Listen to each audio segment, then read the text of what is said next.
Hello বন্ধুরা, welcome to Pratibha's kitchen and blog. তো অনেক দিন বাদে আবার একটা নতুন রেসিপি নিয়ে এসেছি। এখন শীতকাল, বাজারে তো পেঁয়াজকলি পাওয়া যায় খুব বেশি। তো ভাবছি আজকে পেঁয়াজকলি দিয়ে একটা নতুন রেসিপি করব। আর হচ্ছে যদি মাছের তেল থাকে তো আর কথা নেই। তো আজকে করব পেঁয়াজকলি, আলু, বেগুন দিয়ে মাছের তেল চচ্চড়ি। তো দেখা যাক কী কী লাগছে। এটা কি বলুন তো? এটা হচ্ছে কাতলা মাছের তেল। হোম ডেলিভারি করি, তাই গোটা গোটা কাতলা মাছ নিয়ে আসতে হয়, তাই অনেকটা তেল বেঁচেছে। এই কাতলা মাছ তেল দিয়ে আজকে এক ধরনের চচ্চড়ি রান্না করব। সেটা হচ্ছে এই যে পেঁয়াজকলি, বেগুন, আলু দিয়ে মাছের তেলে, মানে কাতলা মাছের তেল চচ্চড়ি। তো এখন এই পেঁয়াজকলি, আলু, বেগুনটা কেটে নিই। সর্ষের তেল দিয়ে দিলাম। বেশি তেল লাগবে না, কারণ হচ্ছে তেল চচ্চড়ি করব, মাছের তেল দিয়ে এমনিই তেল বেরোয়।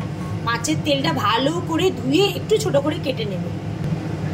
এর মধ্যে শুকনো লঙ্কা ফোড়ন দিলাম, আর বেশ কিছুটা পরিমাণ কালো জিরে দিলাম। কালো জিরেটা একটু বেশি করে দেবেন, খেতে খুব ভালো লাগে। আর অল্প একটু রসুন, জাস্ট 2 কোয়া মতন রসুন দিয়ে দিলাম। এর মধ্যে দিয়ে দিলাম একটু পেঁয়াজ কুচি, জাস্ট হালকা একটু ভেজে নিয়ে সবজিগুলো এবার সব এক এক করে দিয়ে দেবো। এবার দিয়ে দিলাম পেঁয়াজকলিটা। পেঁয়াজকলিটা সাবধানে দেবেন, এর মধ্যে জল ঢুকে থাকে তো।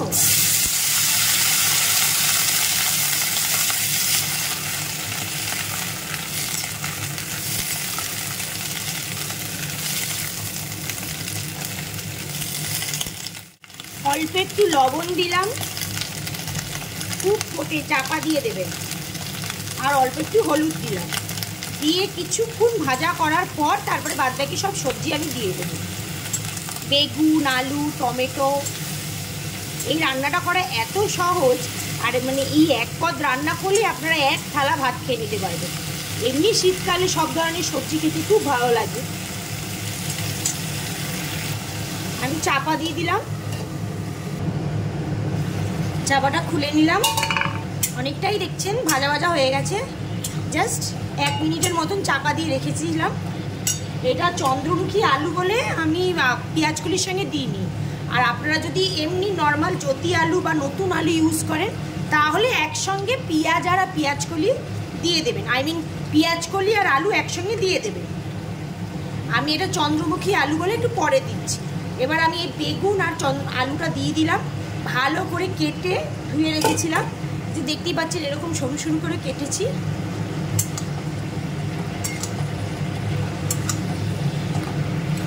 এর মধ্যে কিছুটা কাঁচা লঙ্কা, লাল লাল দেখুন কাঁচা লঙ্কাই, কিন্তু লাল লঙ্কাগুলি দিয়ে দিলাম। টমেটো দিয়ে দিলাম।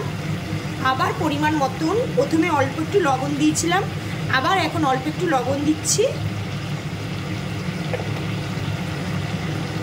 আর এখানে ঝাল অনুসারে আমি দেব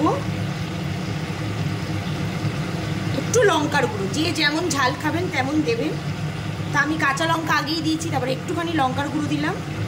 আর দেবো অল্প একটু হলুদ। প্রথমে অল্প একটু হলুদ দিয়েছি, আর অল্প একটু দিলাম।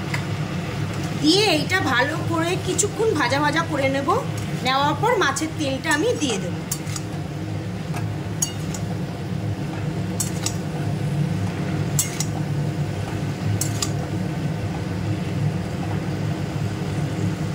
আবার আমি চাপা দিয়ে দেবো।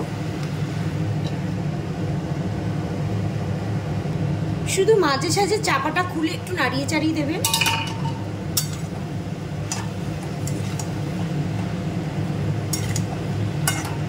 দু থেকে 3 মিনিট এইভাবে আমি চাপা দিয়ে দিয়ে কষাবো।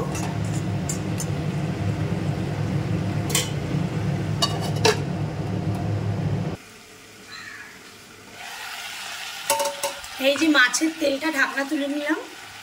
যে মাছের তেলটা ভালো করে ধুবেন, কিন্তু নাহলে পিত্তিটা যাতে ফেলানি থাকে। এর মধ্যে কিছু নেই, দিয়ে দিলাম তেলটা।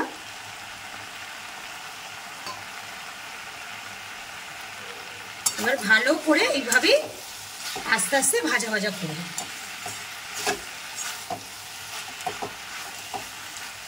আর চাপা দেবো না, কেননা বেগুন, আলু সবই সিদ্ধ হয়ে গেছে। এবার যতক্ষণ নাই মাছের তেলটা ভাজা ভাজা হচ্ছে, রান্নাটা দিয়ে পুরো তেল বেরিয়ে না আসছে, ততক্ষণ এটা দিয়ে ভাজা ভাজা করব। আমি এখানে মাছের তেল বেশি দিইনি, কেননা অতিরিক্ত তেল আমাদের ভালো লাগে না। আপনারা যদি বেশি তেল দিয়ে খেতে চান তাহলে দিতে পারেন।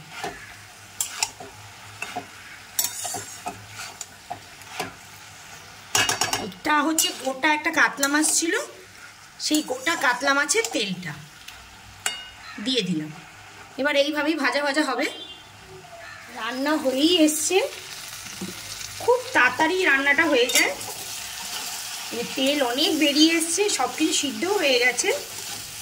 এর মধ্যে আমি অল্প একটুখানি চিনি অ্যাড করবো, চিনিটা অপশনাল, দিলেও হয় না দিলেও হয়। পেঁয়াজ কলি সিদ্ধ হয়ে গেছে, আর বেগুন আলু তো এমনি দেখতেই পাচ্ছেন নরম হয়ে গেছে। পুরো পারফেক্ট মাছের তেল দিয়েছি, এর চেয়ে বেশি দিলে পুরো তেল তেল হয়ে যেত। এর মধ্যে চাইলে আপনাদের বাড়িতে কুমড়ো থাকলে কুমড়োও দিতে পারেন, যারা কুমড়ো ভালোবাসেন না তো দেবেন না। আমার ঘরে কুমড়ো ছিল না তাই আমি দিইনি, আমি শুধু বেগুন আলু পেঁয়াজ কলি দিয়ে দিয়েছি।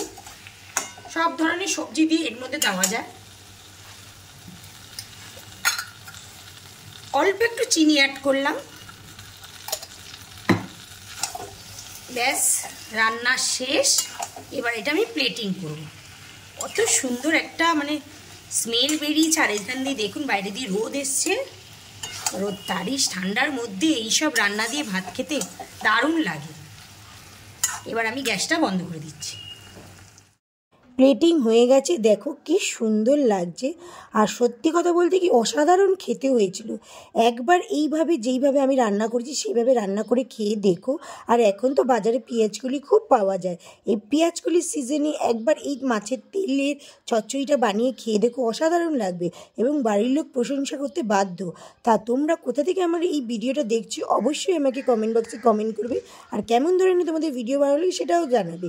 তো ভিডিওটা ভালো লাগলে অবশ্যই আমার চ্যানেলকে লাইক করবে, সাবস্ক্রাইব করবে, ভালো থাকবে। আর হ্যাঁ, তোমাদের কেমন ধরনের ভিডিও ভালো লাগে সেটাও আমার জানাবে। আমার ব্লগ ভিডিও ভালো লাগে না আমার রেসিপি ভিডিও ভালো লাগে, তাহলে কি হয় আমার ভিডিও করতে খুব সুবিধা হয়।